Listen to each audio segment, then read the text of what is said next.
দেখুন, আজকে আমাদের বাড়ি বাড়ি প্রচার কর্মসূচি চলছিল, যেরকম প্রতিদিন চলছে সকাল বিকাল সেরকমই ছিল। তার জন্য প্রয়োজনীয় যা অনুমতি নেওয়ার সেগুলোও ছিল, যেভাবে ইলেকশন কমিশন থেকে অনুমতি নিতে হয়। আমাদের 12 নম্বর ওয়ার্ডে মূলত ছিল লালকুঠি বাস স্ট্যান্ড থেকে, ওখান থেকে কোনা কলোনি বাজার। তো আমরা যেরকম বেরোই সেরকম ভাবে বাড়ি বাড়ি জনসংযোগ করছিলাম। ঠিক প্রথম ঘটনা ঘটে কোনা কলোনি মোড়ে তৃণমূল পার্টি অফিসের সামনে দাঁড়িয়ে সেই জয় বাংলা স্লোগান এবং আমাদের দিকে কর্মীদের দিকে তেড়ে তেড়ে আসা। আমরা সেখান এবং এই ঘটনা ঘটে ওখানে বাবলু খানের নেতৃত্বে। বাবলু খান থাকে হাজিনগরে 21 নম্বর ওয়ার্ড নেলসন রোডে। সেখান থেকে বাবলু খানরা ঠিক করে দেবে যে 12 নম্বর ওয়ার্ডে হালিশহরে বিজেপির মিছিল বেরোবে কিনা। বাবলু খানের নেতৃত্বে প্রথমে ওখানে আমাদের এই মিছিলের উপর জয় বাংলা স্লোগান দেওয়া হয় এবং হামলার পরিকল্পনা করা হয়। যাই হোক, সেখান থেকে আমরা আমাদের কর্মীদের নিয়ে বেরিয়ে আসি। বেরিয়ে আবার আমাদের প্রচার কর্মসূচি চলে। পরবর্তী ঘটনা ঘটে লক্ষ্মীনারায়ণ কলোনিতে। সেখানেও দাঁড়িয়ে জমায়েত করে ওরা, এবং এখানে জমায়েত মানে ওদের টোটোতে মাইক লাগানো ছিল এবং সেই মাইক লাগিয়ে ওখানে জয় বাংলা বলতে থাকে এবং আমাদের কর্মীদের দিকে তেড়ে মারতে আসে থাকে। আমি ভিডিও আপনাদের প্রত্যেককে দিয়ে দেব। এবং সেখানে নেতৃত্বে ছিল অসীম কুণ্ডু,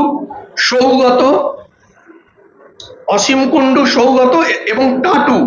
এদের নেতৃত্বে, টাটু হচ্ছে একটা মানে ক্রিমিনাল, অসীম কুণ্ডু এবং সৌগত এদের নেতৃত্বে হয়, আরো অনেকে ছিল। আমরা সেগুলো ভিডিও দেখে দেখে আইডেন্টিফাই করছি এবং তারা তেড়ে আসে। এবং সবচেয়ে মজার ঘটনা বা দুর্ভাগ্যের ঘটনা আমাদের, যে এরা প্রথমে জয় বাংলা স্লোগান দেয় এবং তারপরে আমাদের কর্মীদের দিকে তেড়ে মারতে আসে। মারতে কখন আসে?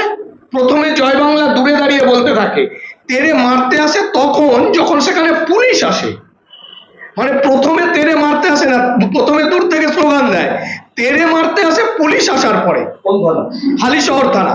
এবং আমি বলছি যে আমরা বিভিন্ন ঘটনায়, পুরো বীজপুর জুড়ে ঘটনা ঘটছে, হালিশহরে ফ্লেক্স ব্যানার ছেঁড়া হচ্ছে। বারংবার আইসি কে জানানোর পরেও আইসি কোন রকম চাপ তৈরি করতে ব্যর্থ। এর আগে টাটু, এই ছেলেটি আমাদের এক কর্মীদের বাড়িতে গিয়ে মানে হুমকি দিয়েছে, তারপরেও সে বহাল তবিয়তে একটার পর একটা ঘটনা ঘটিয়ে যাচ্ছে। এই অসীম কুণ্ডু এর আগে ঘটনা ঘটিয়েছে, তারপরেও বহাল তবিয়তে এগুলো করে যাচ্ছে। হালিশহর আইসির প্রচ্ছন্ন মদতে, একদম সরাসরি হালিশহর আইসির মদতে তৃণমূল এই ঘটনা ঘটতে সাহস পাচ্ছে। পুলিশ হালিশহর আইসি একেবারে, তার কোনো ব্যক্তি ইন্টারেস্ট নিশ্চয়ই আছে, অথবা তৃণমূলের সে অতি ভক্ত।